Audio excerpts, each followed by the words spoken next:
여러분 안녕하십니까? 계속해서 대구 경북 소식을 전해드리겠습니다.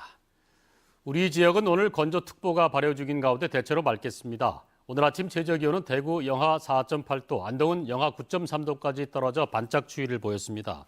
낮 최고기온은 대구 구미 8도, 안동 7도까지 올라 일교차가 크겠습니다.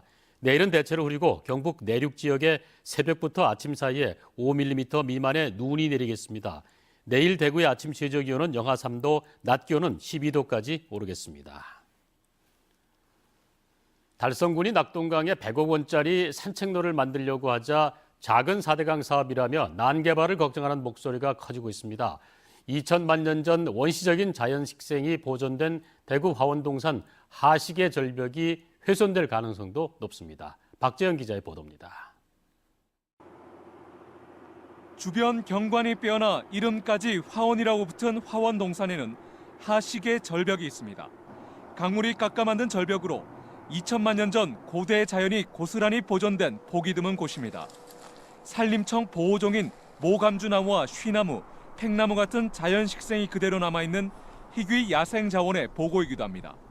지금까지는 길이 없어 사람의 손길이 닿지 않았지만 달성군이 사람과 자전거가 다니는 탐방로를 만들겠다고 나선 겁니다. 이 탐방로는 하시계를 따라 폭 3.5m, 1km 구간에 걸쳐 건설되고 있습니다. 환경 전문가들은 야생동물과 이동철새들의 민감한 서식처가 파괴될 거라고 경고합니다. 탐방 데크가 가까이 설치됨으로써 안이 그대로 들여다보이는 굉장히 동물들에게 스트레스 주는 거리입니다. 그래서 서식처가 훼손돼 버린다는 것이죠. 하식의 일대가 달성군이 인공적으로 심은 꽃나무와 지주목, 외래종 가시박으로 뒤덮이는 등 생태계 훼손은 이미 시작됐습니다. 이런 생태를 교란시키는 식물까지 심어서 이런 원시적인 자연 생태계를 망치고 있다. 저는 이렇게 보기 때문에 인근의 사문진 주막촌과 생태학습관 그리고 달성 습지와 연결하면 시민들이 찾고 경제에 도움이 된다는 게 개발을 시작한 달성군의 생각입니다. 하시계를 전혀 훼손하지 않고 관람하고 관찰하고 탐방할 수 있는 그런 도로이기 때문에 이 낙동강 탐방로가 하시계에 영향을 미치는 건 전혀 없다고 생각합니다. 녹색 성장이라며 100억 원을 들여 하시계 인근 탐방로 조성 사업을 하고 있지만 환경 전문가들은 황당한 하천 공사일 뿐이라고 비판하고 있습니다. MBC 뉴스 박재영입니다. 일본 시마네현이 오늘 다케시마날 기념식을 열기로 한 데 대해서 경상북도가 규탄 성명을 내고 결의 대회를 열기로 했습니다. 경북도는 일본은 다케시마날 조례를 없애고 최근 도쿄에 문을 연 영토 주권 전시관을 폐쇄하라고 요구하는 등 일본의 영유권 주장을 규탄합니다.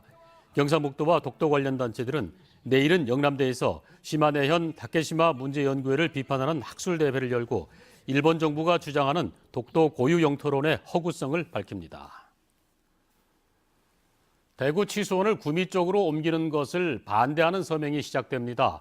대구 치수원 이전 반대 구미시 범시민 반대 추진위원회와 구미 민관협의회는 6.13 지방선거를 앞두고 대구 치수원 이전이 정치 문제로 변질되고 있다며 이전 반대 10만 명 서명운동을 하기로 했습니다.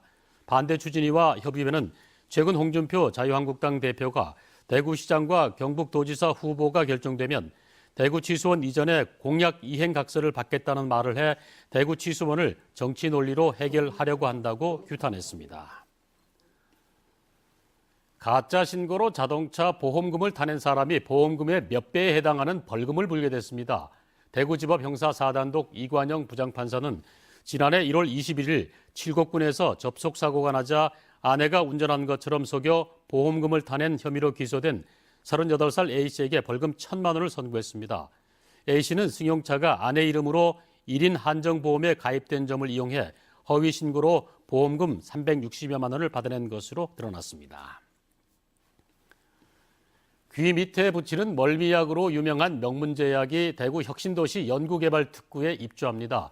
명문제약은 올해 상반기 대구 혁신도시 연구개발특구 안에 있는 한 건물을 인수해 신약연구소를 설치해서 경북대 병원 등과 함께 항암제와 치매치료제 연구를 하기로 했습니다.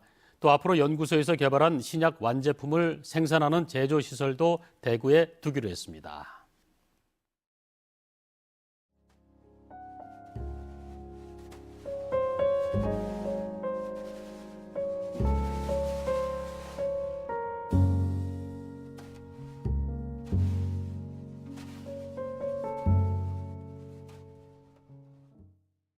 이상으로 MBC 930 뉴스 마칩니다. 함께 해주신 여러분 고맙습니다.